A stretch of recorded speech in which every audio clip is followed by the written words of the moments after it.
The phone call came at 3:47 a.m. on a Tuesday, and I knew before I even answered that my life was about to change forever. My mother's voice trembled through the speaker, a mixture of tears and something that sounded almost like relief. "Sophia, we need to talk. Your father and I have made a decision that will affect the entire family." I sat up in bed, my heart racing, as she continued. "We've donated everything to the Brightwater Foundation for Children's Education. The houses, the investments, the trust funds. All of it. I am Sophia Montgomery. And up until that moment, I had been living what most people would consider a charmed life. At 28, I worked as a senior marketing executive at Pinnacle Creative Solutions, a job I loved but admittedly didn't need for financial security. My family's wealth had been built over 3 generations, starting with my great-grandfather's railroad investments and growing through my grandfather's real estate empire and my father's tech company acquisitions. We weren't just wealthy. We were generationally wealthy. The kind of family that appeared in society pages and had buildings named after us. The morning after that devastating phone call, I drove to my parents' estate in Westchester, my hands shaking on the steering wheel. The mansion looked exactly the same from the outside, the same pristine gardens, the same imposing iron gates, the same circular driveway lined with ancient oak trees. But everything felt different now, like I was seeing it through a lens that had suddenly shifted into focus. My father, William Montgomery, met me at the front door. At 62, he still carried himself with the bearing of a man who had commanded boardrooms for decades. But there was something different in his eyes, a weariness I'd never seen before. "Sophia," he said, wrapping me in a hug that felt more desperate than usual. "I'm glad you came. Dad, what the hell is going on?" I pulled back to look at him. "Mom said you donated everything. Everything. That can't be true." He led me through the marble foyer, past the family portraits that had watched over my childhood, into the study where he'd taught me to play chess and helped me with my homework. My mother, Patricia, was sitting in her usual chair by the window, looking older than her 58 years. She'd been crying, but her posture was straight, defiant even. "It's true," she said without looking up. "We've liquidated all assets and donated them to Brightwater, every penny." I sank into the leather chair across from them, the same chair where I'd sat as a child when I was in trouble. "But why? Why would you do this without talking to us first? What about James? What about the grandchildren?" My brother James was 32, married to his college sweetheart Anna, with 2 young children. He'd never been particularly ambitious, content to live off the family money while pursuing his passion for photography. This decision would devastate him. "We tried to call James first," my father said, his voice heavy. "He hung up on us. Anna won't take our calls either. Can you blame them?" I stood up, pacing to the window. "Dad, you just destroyed 4 generations of financial security. The trust funds for the grandchildren, the foundation we were going to set up." "The foundation we were going to set up never happened," my mother interrupted, finally looking at me. "We've been talking about it for years, Sophia. Years. And what have we done? We've hoarded money while children in our own community can't afford school supplies. So you decided to give it all away? Without consulting your own children?" My father walked to his desk, picked up a thick folder, and handed it to me. "Read this, please, before you judge us too harshly." The folder contained dozens of letters, newspaper articles, and photographs. The letters were from Brightwater Foundation, detailing their work with underprivileged children in our area. The photographs showed kids in overcrowded classrooms, families living in cars, teenagers working multiple jobs to support their families instead of attending school. The newspaper articles highlighted the growing education gap in our wealthy county, where million-dollar homes stood minutes away from trailer parks with families struggling to survive. "This is heartbreaking," I said, looking up from the materials. "But this doesn't explain why you had to give away everything. You could have donated millions and still left us with financial security." "Because it wouldn't have been enough," my mother said, standing up and walking to the fireplace. "Sophia, Do you know what we spent on your college education? $200,000. Do you know what the Brightwater Foundation's entire annual budget is? $150,000.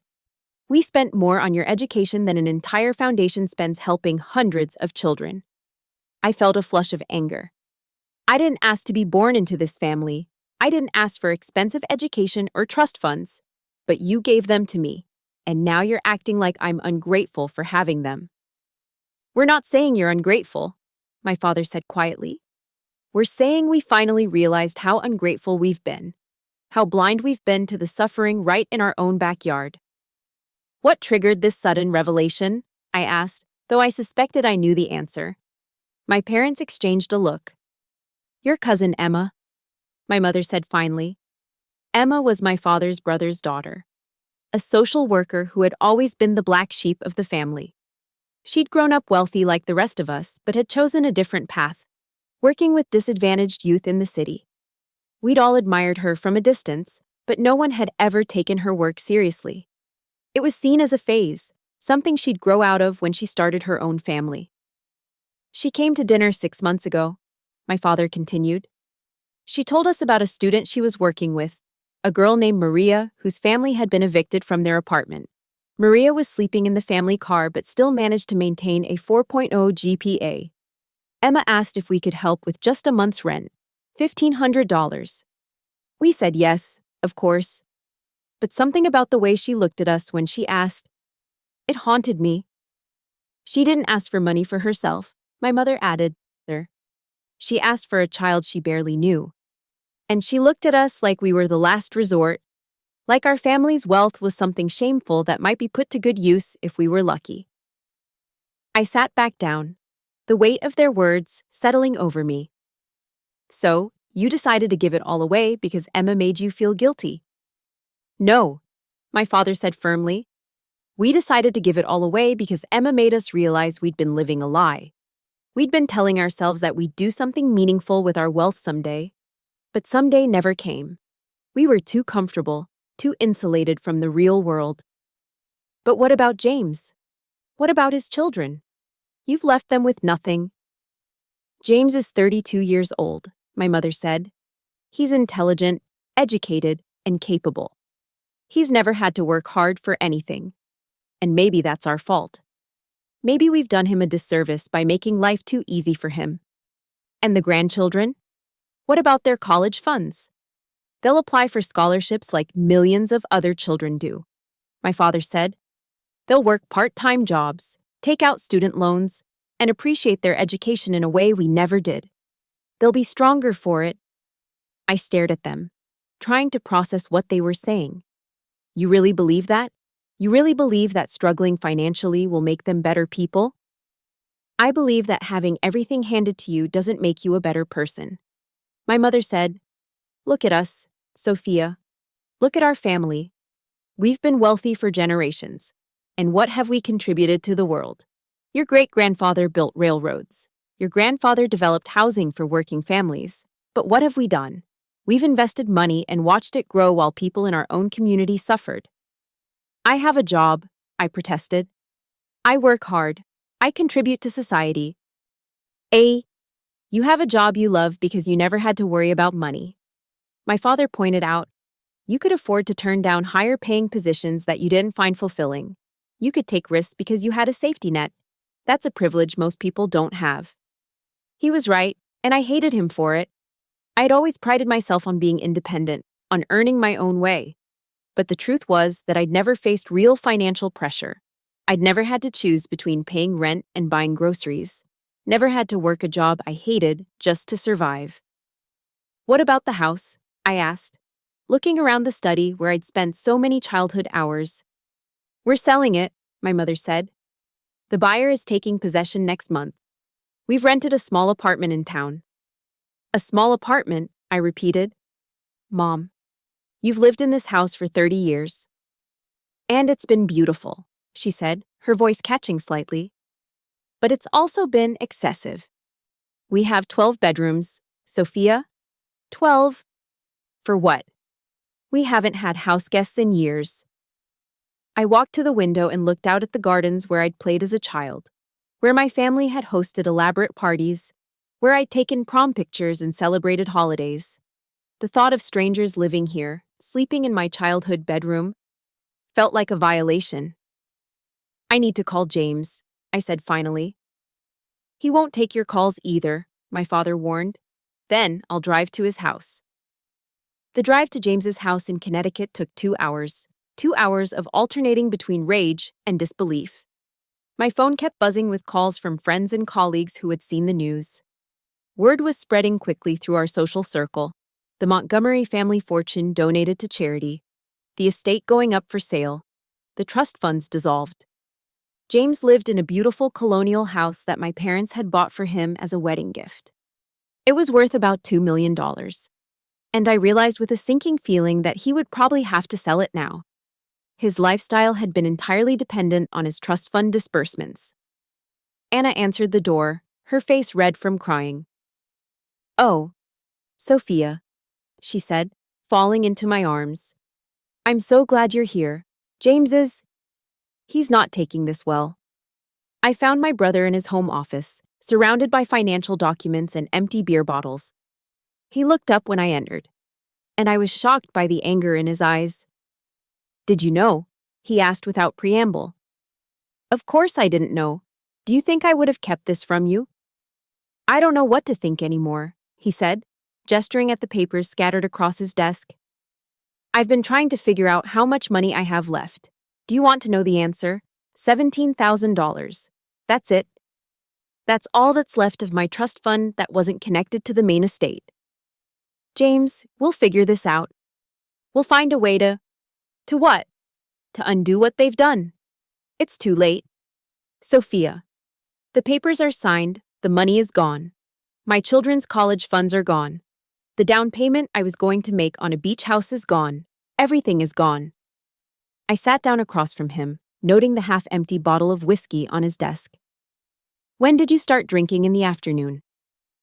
"About 6 hours ago, when I realized that my 40-year-old parents have essentially forced me to get a real job for the first time in my life." He laughed bitterly. "Do you know how that feels? To be 32 years old and have never had to worry about money, and then suddenly have to figure out how to support a family of 4? You're talented, James. Your photography is incredible. You could." "Photography doesn't pay the bills," he interrupted. "Not at the level we're accustomed to living. Anna and I have been talking about it. We'll have to sell the house, pull the kids out of private school, probably move to a smaller town where the cost of living is lower." "Maybe that's not such a bad thing," I said carefully. He stared at me. "Are you serious right now? You're taking their side?" "I'm not taking anyone's side. I'm just saying that maybe there are worse things than having to start over." "Easy for you to say. You have a career. You have marketable skills. What do I have? A hobby that occasionally sells a few prints at local art shows." I looked around his office, at the expensive photography equipment, the framed prints of his work that really were exceptional. "You have talent, James. You have a good eye. And you understand light and composition better than most professional photographers I know. And how exactly do I turn that into enough money to support my family? You work at it. You build a business. You take wedding photography jobs and portrait sessions and commercial work until you can afford to be more selective." "I don't know how to do any of that," he said quietly. And for the first time, I heard fear in his voice instead of anger. "Then you learn. We'll figure it out together." Anna appeared in the doorway with cups of coffee. "The kids are asking questions," she said. "They want to know why Daddy is upset, why Mommy has been crying. What do we tell them?" "We tell them the truth," I said. "That their grandparents made a decision to help other children, and that we're going to have to make some changes." "They're 8 and 6 years old," Anna said. "They don't understand why they can't have the things they're used to having." "Then maybe it's time they learned," I said. And I realized I was starting to sound like my parents. The next few weeks were a whirlwind of family meetings, heated phone calls, and difficult conversations. James and Anna put their house on the market and found a rental in a middle-class neighborhood with good public schools. James started taking photography jobs through a local wedding planning company, working 16-hour days to build up his portfolio and client base. I found myself defending my parents' decision more often than I expected. At first, I had been as angry as James. But as I watched him rise to meet the challenge of supporting his family, I began to see what my parents had been talking about. There was something different about James now, a sense of purpose that hadn't been there before. I got a call from a magazine today, he told me one evening as we sat in his new, much smaller living room. They want to hire me to do a photo essay on homelessness in our county. It doesn't pay much, but it's the kind of work I've always wanted to do. That's wonderful, I said, and I meant it. I wouldn't have taken it 6 months ago, he admitted. I wouldn't have had to. But now I need the money, and I also need to feel like I'm contributing something meaningful to the world. How are the kids adjusting? Better than we expected, Anna said, joining us with a bowl of popcorn. They miss their old school, but they're making friends. And they're learning things they never learned before. How to comparison shop, how to save money for things they want, how to appreciate what they have. I heard from cousin Emma last week. James said, she wanted to thank us for what Mom and Dad did. Apparently, the Brightwater Foundation has been able to expand their programs to 3 new schools because of the donation. Do you regret it? I asked. The whole situation? James was quiet for a long moment. I regret that they didn't discuss it with us first. I regret that we had to find out the way we did. But do I regret the outcome? I'm not sure anymore. As for me, I found that my relationship with money had changed fundamentally. I had always been generous with charity donations, but I realized that I had never truly sacrificed anything meaningful. I had given away money that I wouldn't miss, money that represented a tiny fraction of my family's wealth. I started volunteering at the Brightwater Foundation, helping with their fundraising efforts and marketing campaigns. I met the children that my family's donation was helping, kids like Maria, who Emma had first told my parents about. Maria was now in her senior year of high school, on track to graduate with honors, and had been accepted to 3 colleges on partial scholarships. I heard about what your family did, she said to me one day as we worked together on a scholarship application. I just wanted to say thank you, not just for the money, but for believing that kids like me deserved a chance. You earned that chance, I told her. You worked for it. But without programs like this, working hard wouldn't have been enough, she said. I wouldn't have had access to tutoring, or college prep classes, or even a quiet place to study. Your family's donation didn't just help me, it helped hundreds of kids. That evening, I called my parents. They were settling into their new apartment. A modest 2-bedroom place that cost less per month than they used to spend on flower arrangements for the mansion. How are you adjusting? I asked my mother. It's strange, she admitted. I keep reaching for light switches that aren't there, opening cabinets that don't exist, but it's also liberating, somehow. I don't have to worry about maintaining such a large house, or managing staff, or keeping up appearances. Are you happy? She was quiet for a moment. I'm proud, she said finally. For the first time in years, I'm proud of what we've done with our wealth. I'm proud of the choice we made. Even though it hurt James and Anna, even though you disrupted all our lives, especially because it disrupted your lives, my father said, getting on the line. Sophia, do you know what James told me yesterday? He said he feels useful for the first time in his adult life. He said he wakes up every morning with a sense of purpose. And what about you? I asked. What do you do with your days now? I volunteer at the foundation, he said. I help with financial planning and investment strategies. I'm using my business skills to help them maximize the impact of donations. It's the most fulfilling work I've ever done. 6 months after the phone call, that changed everything. I was having dinner with my parents in their small apartment. It was cramped compared to the mansion, but it was warm and comfortable. And for the first time in years, we were all there because we wanted to be, not because of family obligation. I have news, I said as we finished eating. I'm leaving Pinnacle Creative. My parents looked alarmed. Sophia, you don't have to. I'm not leaving because of money, I interrupted. I'm leaving because I want to do something more meaningful with my career. The Brightwater Foundation has offered me a position as their Director of Development. I'd be overseeing fundraising and community outreach. But the salary, my mother started, will be about half what I'm making now. I finished. And I don't care. I have enough money saved to live comfortably, and I want to do work that matters. My father smiled. Your great-grandfather would be proud. He always said that the point of building wealth was to have the freedom to do meaningful work. What about James? My mother asked. How is he doing? He's been commissioned to do a book of photographs documenting the lives of working families in our area, I said. It's not going to make him rich, but it's going to make him fulfilled. And Anna has started working part-time at the kids' school. She says she loves being more involved in their education. And the grandchildren? They're thriving, I said honestly. They're more independent, more grateful for what they have, and they're proud of their father's work. They brag about his photographs to their friends.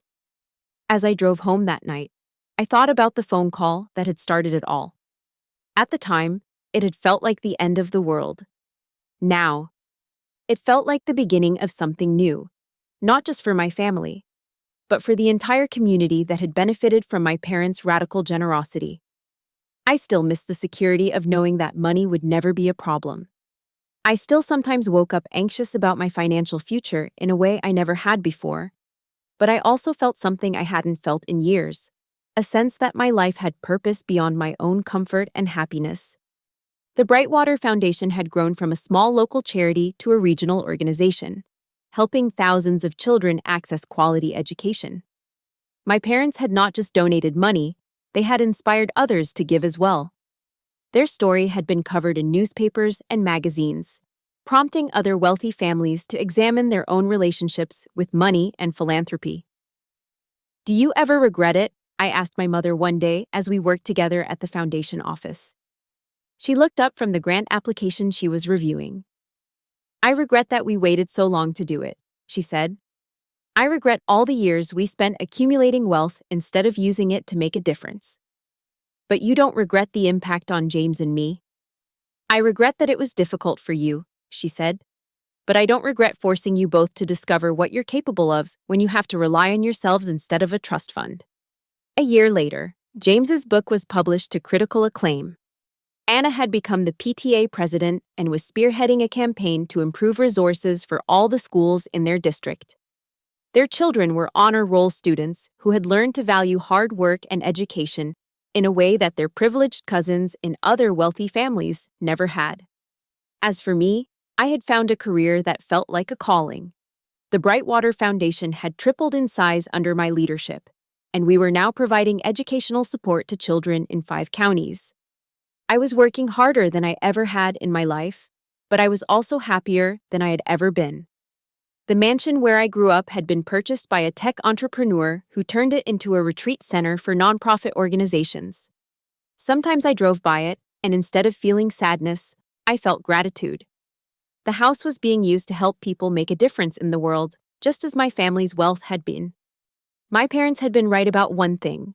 Giving away their fortune had been the most meaningful thing they had ever done with their wealth. But they had also been right about something else. It had forced their children to discover their own capacity for meaningful work and genuine contribution to the world. The phone call that had seemed like a disaster had actually been a gift, though it had taken me months to see it that way. It had given us all the opportunity to discover who we were when we couldn't rely on inherited wealth to define us. And what we had discovered was that we were stronger, more capable, and more purpose-driven than we had ever imagined. Looking back, I realized that my parents' decision to give away our family fortune wasn't just about helping disadvantaged children, though that was certainly part of it. It was about giving their own children and grandchildren the gift of having to earn their own way in the world, the gift of discovering their own talents and passions, the gift of finding meaning in work and contribution rather than in accumulation and consumption. It was the most expensive gift they ever gave us. And it was also the most valuable.